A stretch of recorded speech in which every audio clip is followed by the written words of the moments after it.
सोनीपत में दर्दनाक सड़क हादसा हुआ। स्कूटी की ट्रक से टक्कर हुई। हादसे में 3 दोस्तों की जान चली गई। दिल्ली के रोहिणी से ढाबे पर खाना खाने पहुंचे थे। ट्रक ड्राइवर मौके से फरार है। हरियाणा के सोनीपत से दर्दनाक सड़क हादसे की खबर सामने आई है। गांव नांगल खुर्द फ्लाईओवर के पास दिल्ली से पानीपत जा रही एक स्कूटी ट्रक से टकरा गई। हादसा इतना भीषण था कि स्कूटी सवार 3 दोस्तों की मौत हो गई। 2 युवकों की मौके पर ही जान चली गई, जबकि तीसरे ने अस्पताल में दम तोड़ दिया।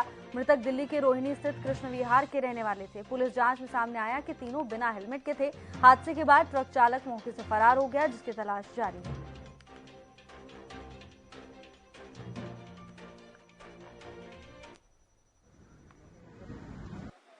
एक का नाम प्रतीक है, एक का नाम दीपक, एक का नाम मयंक था। तीनों की रोड एक्सीडेंट में दुर्घटना हो गई। अच्छा। पर हम कल रात किस लिए आए? वैसे हमें पता नहीं किस लिए आए, लेकिन जैसे हमें समझ रहे हैं मूर्थल में आप कहीं पराठे खाने आए होंगे। अच्छा, क्या आइडिया? किस चीज से थे? कल रात से पुलिस वालों के पीछे घूम रहे हैं। वो हमारे जो आए साहब है वो आ नहीं रहे बॉडी रिलीज करवाने के लिए। बिल्कुल भी हेल्प नहीं कर रहे। मैं उनकी है ना उनके सस्पेंशन की मांग करता हूँ।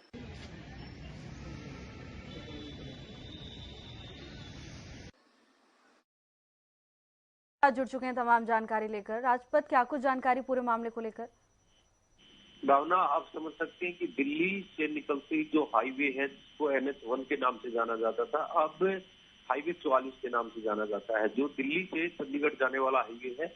और आपको बता दूं कि मुरथल के जो पराठे हैं वो काफी स्वादिष्ट बताए गए हैं। जो दिल्ली के लोग हैं वो इस स्वाद को चखने के लिए लगातार मौतें दिखाई देती हैं। जिसमें आज एक दर्दनाक हादसा हुआ जिसमें 3 बच्चों की, जो युवा बच्चे हैं बिल्कुल, उनकी मौत हुई है। और ये काफी बड़ी बात है कि दिल्ली से पराठा खाना जो मुरथल किसी निजी ढाबे पर आए थे, जिसका लेकर तीनों जो बच्चे थे बिगर हेलमेट के और जो स्कूटी पे थे, जब पुलिस को काफी बड़ी इसमें समस्या सामने आई कि इनकी पहचान नहीं हो पा रही थी। 2 बच्चे मौके पर मौत हो गई थी।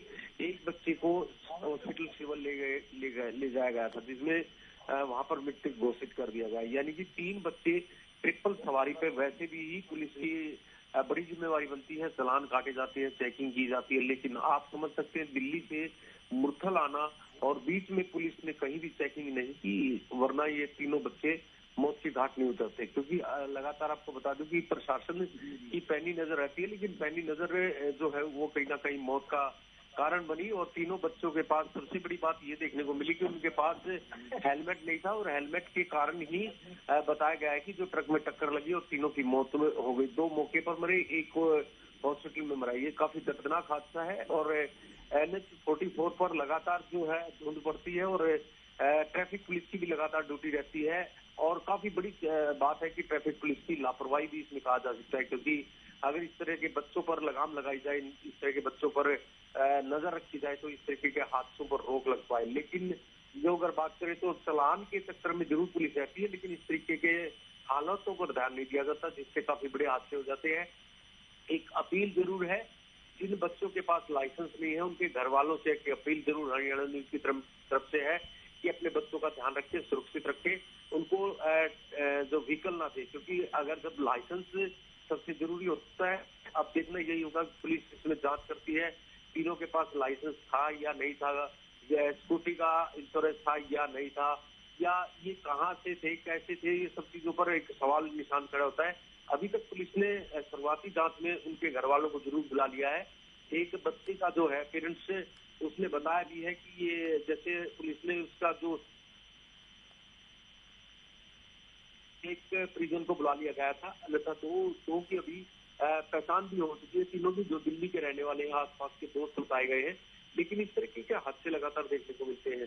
तो एक अपील जरूर दिल्ली पुलिस में और हरियाणा पुलिस से भी अपील है कि इस तरीके के जो बच्चे हाईवे पर चलते हैं उन पर जरूर ध्यान दिया जाए। जल्दबाजी होगी कहने तब IT भी लापरवाही इसमें देखी जा सकती है, क्योंकि हाईवे काफी बड़ा है और जो पुल है उन पर गाड़ियां जो है वो करीब 100 की स्पीड से भगाई जाती हैं, और इस तरीके के जो व्हीकल, जो 2 व्हीलर व्हीकल है, वो उस पर चढ़ जाता है तो हादसे लगातार देखने को मिलते हैं। ये काफी दर्दनाक हादसा है जिसमें 3 बच्चों की मौत हुई है। ये काफी जो लोगों में इस तरीके की अपील जरूर है कि अपने बच्चों का ध्यान रखें, सुरक्षित रखें और बिगर लाइसेंस के उनको व्हीकल ना दें। जी बिल्कुल लाजपत दर्दनाक मामला है। हालांकि हैरानी वाली बात यह है कि इतना लंबा सफर तय कर लिया इन बच्चों ने और प्रशासन की नजर नहीं पड़ी। धन्यवाद आपका लाजपत तमाम जानकारी के लिए।